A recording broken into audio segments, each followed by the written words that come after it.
It requires students to complete 5 extra classes during the years that we're in the program. Introduction to Political Studies, State and Local Government, International Relations, Speech and Communication, and Philosophy of Political Thought. Students also have to complete 100 or more hours of community service learning, and that's service for an NGO or a governmental agency or a nonprofit, a 75-hour internship, and a senior project. So my progress through the CivTOS program has given me political knowledge and real-world experience that I couldn't have gotten anywhere else, and pushed me to be more assertive and confident and go for the things that I want.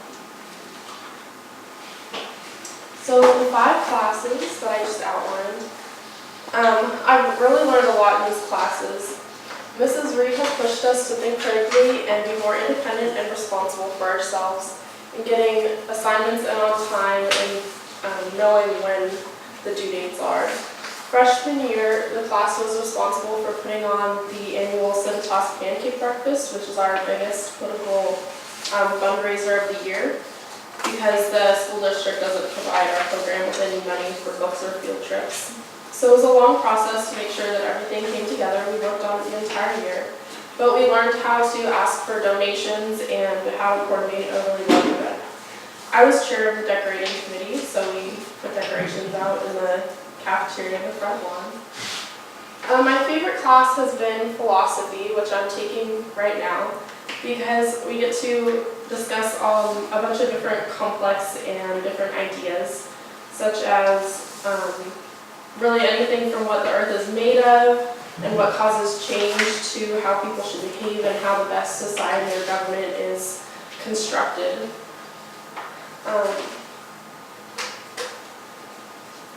So my 100 hours of community service learning, I did a lot of work in various agencies and nonprofits and events, and so I picked four of my favorite events. So at the ALS Association, I learned about how to work in an office. I filed there and I helped with correspondence, and then that was at the end of last year, so I worked there for a couple weeks every day after school. And then during the summer, I helped with their fundraiser event and doing the auction. And then at the Lung and Heart of the American Cancer Society, American Lung Association, and the American Heart Association, I worked in their phone banking for Proposition 29, the one that would tax cigarettes to give to healthcare. And so that helped me learn how to be more professional on the phone. The Cropper Art Museum was a really fun event that I helped at. It was a big fundraiser for the museum. People came and donated money to the museum and then auctioned art, and then bought art at the auction, so I was a server there. And then the Sacramento County Fair is probably my favorite community service event that I did. I worked there for 4 days straight during the whole event. The first day I worked in the office, so I answered phone calls and I helped do just like administrative stuff. If people came in and needed something, I helped with that. And then the next 2 days I worked in one of the big event halls. And so I kind of told people not to touch any of the artwork and then helped anybody if they had questions. And then at one point I got to organize and be a judge of a pie eating contest. So that was really fun. And towards the end of the day, every day too, I helped keep the animal areas clean, so I swept up. And then the last day I got to work in the information booth, so if anyone needed information, I could tell them where to go or where the office was or anything. So this is a picture of my favorite goat, if you can see it. So yeah, that was when I was working in the animal areas. See if we get one more line. The goat will appear. So it was really cute, and it was pretty much the loudest one in the entire area. That was really fun. Okay, so my official CivTOS internship was at the Sacramento County Elections Office. I helped canvass the June 5th elections results there with a group of retired county workers. This job taught me the importance of being on time and working at a structured environment. It also gave me insight into how elections in California are conducted, which helped me with my senior project, which I'll talk about. So this is Betty Kennedy, my mentor, and this is the small warehouse in the back where I worked the whole time. And then this picture is of counting the 1% by hand. So by law, we have to count 1% of the reporting precincts to make sure that their machines are working. And so that's what we did for part of the time that I was there. And then we also balanced the books. So we counted all of the ballots from the precincts to make sure that no one had slipped in ballots or taken out ballots. And then it was complicated by all of the write-ins and the vote-by-mail ballots and the provisional ballots versus just the regular ballots that you would use when you go to vote at the precinct. So we had to organize everything. My next internship, I did an extra one that summer, was through the Legischool program at Sac State, and this was really fun. So for 2 weeks, I interned in Senator Calderon's office under the Senate fellow there, Carlos. And then the next 2 weeks, I interned in the State Treasurer's office under an executive fellow. So in that whole program, we focused on learning about how a bill becomes a law, the process that it takes to go from like having an idea to being written to going through the process of lobbying and then voting.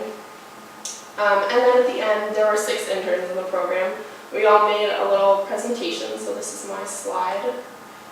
So interning in Senator Ron Calderon's office with Carlos was so much fun.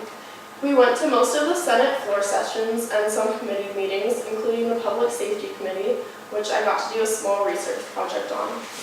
I walked around with Carlos and a lobbyist for the TNT Fireworks Company to talk to other Senate offices about SB 1468, a bill that would allow fireworks during New Year's. Carlos was lobbying for this bill in preparation for the Senate Committee on Governmental Organization. We saw it pass through with only 1 no vote. I got to meet and talk to a lot of interesting people in the Capitol, and there weren't any dull moments. And so that was a really fun experience to get to lobby for a real bill. And then actually it turns out it got killed in another committee after I left, but it passed in the one I got to see. And then my executive branch, so there were so many things to do at the State Treasurer's office. Amy Neville was in charge of several research projects. That was the executive fellow. And then we went to meetings or sat in on conference calls about some of them. We also watched certain committee hearings to keep track of bills that would affect the State Treasurer's office. I wrote a summary of the 33,000 comments that people sent into the Federal Housing Finance Agency regarding the possible implementation of property-assessed clean energy programs and researched San Diego's recent pension reforms. Everyone was really nice in the office, and I got a going away party. So that is me in the assembly floor on the left, and then that's Senator Calderon, whose office I was in. That's another picture of the assembly floor when the members are on it. This is a picture of a watermelon. Amy Neville, she carved that and then brought it into work one day, and there was like a little lunch party almost every day, so everyone was always bringing in food. And then that's a badge I got to wear at the State Treasurer's office, so it was really official. And then, in addition to the legislative and executive branches, which were like the official parts of the internship, we also had a couple group days where we learned about the judicial branch of government. And so, well, here's a picture on the Senate floor. So that's the group and Senator Vargas and Davis Sator. And then this is a group picture of us with Judge Mueller. So we got to watch her sentence a person, and then we met a couple other judges who we got to sit in on their hearings, and that was really fun to see how the judicial branch works as well. And then my senior project was putting on the 2012 student mock general election. I chose to organize this as an extension of my internship at the county elections office and because of my interest in the voting process. At the elections office, I learned about the logistics of putting on an election and how the government ensures that the vote is true and legal. And so even though our election was a lot smaller, I did use a lot of this knowledge to help put it on. So I thought that because of my knowledge and the passion I have about voting, this was a good fit for me. So it was a pretty straightforward project to put on. The Sacramento County Elections Office provided us with the voting booths and the ballots and the vote counting machine that we needed to put on the election. I asked all the RIO teachers to participate, and there was a lot of interest. Over 1,000 students signed up, and we actually had to turn away some students because we didn't have enough ballots. It was really difficult to get as many ballots as we needed. The day before, we made a last-minute deal with the county elections office to trade an interview on KCRA for 100 more ballots. And then the Carmichael Patch, a local blog, and the school newspaper also came and wrote pieces on it.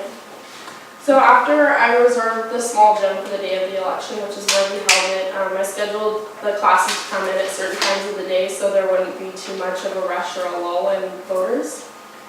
And then on the day of the election, we had students check people in, so that's me voting, and then help them if they needed it. And then students were able to vote privately in an official booth and see the ballots be run through the voting machine. So over 700 students voted that day as if they were really 18 and were voting in a real election. And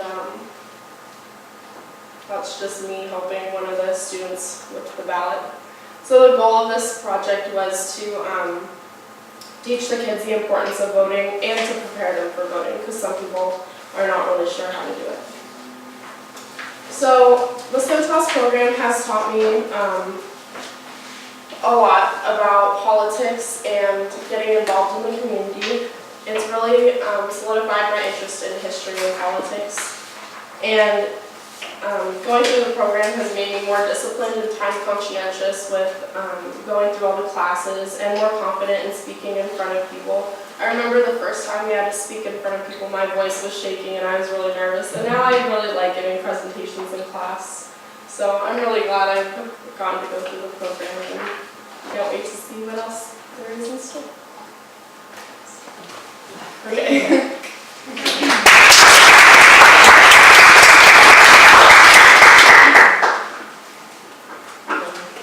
Any questions? Yeah.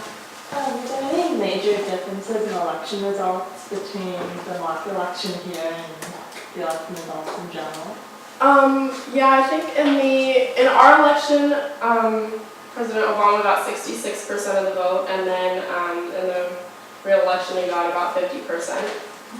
And then I think that was a real significant difference. Most of the propositions, we only did 3, they had about equal voting.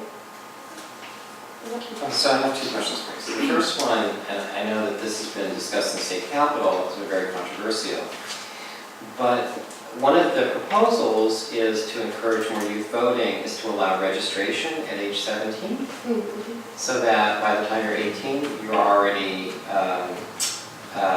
registered to vote, you're already eligible. Is that something that you agree with?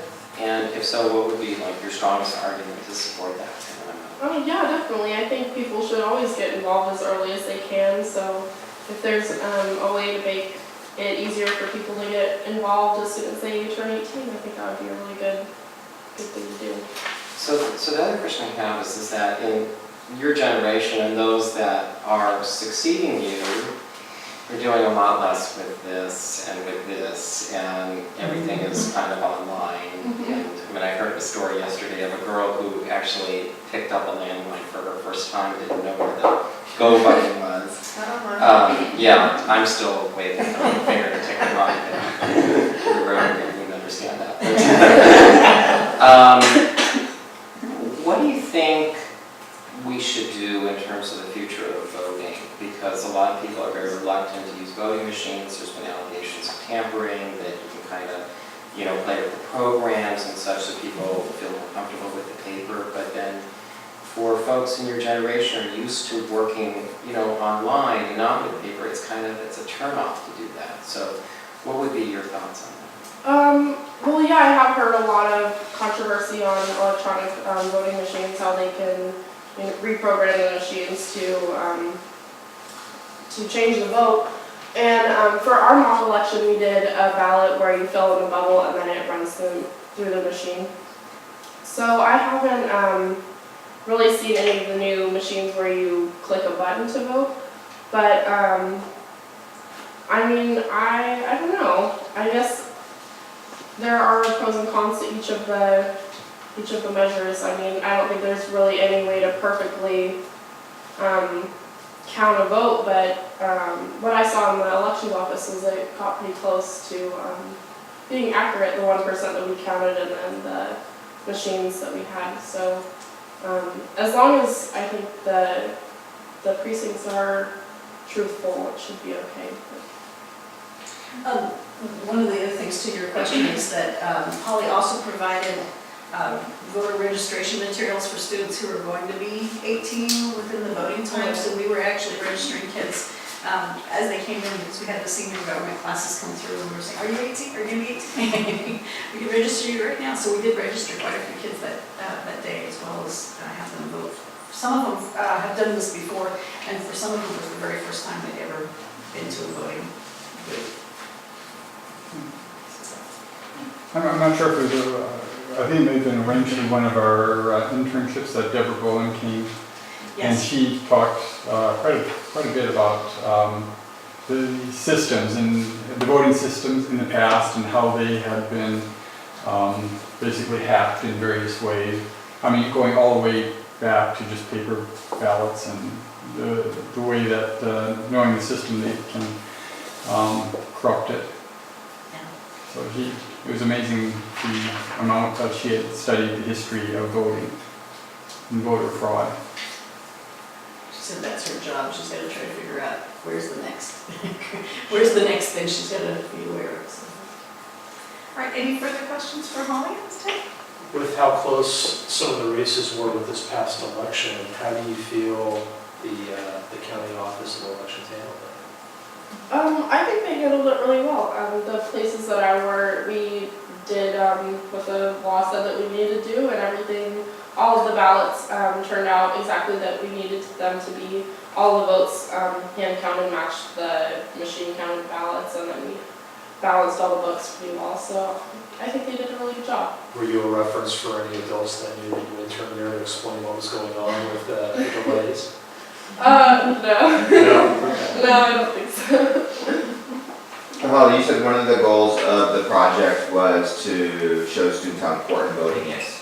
And so in conversations with your fellow classmates or feedback, what's been My made? junior year last year when I did the first mock election, and it was someone else's senior project, some of my friends were choosing who to vote for based on how their names sounded. So like one of my friends was like, oh, Carly Fiorina, that's such a pretty name, I'll vote for her. And then This is funny. Maybe it's just at 18. And then this year, a lot of the other kids had forums to educate some of the students on like the death penalty or some of the measures that were affecting our school. And so as people were going through the lines, they had their booklets, the Easy Voter Guides, and they had the knowledge from the forums. A lot of people really knew what was going on, so I think it was good to see progress. And Holly actually went out to a few classes. If teachers requested them, we went to the classes and she said, okay, any questions on any of the propositions? Let me try to answer them for you, try to give you, what I can. And so we did our best this year to do as much voter education before the 2 opportunities for voting that we put in front of the kids this year. Any further questions?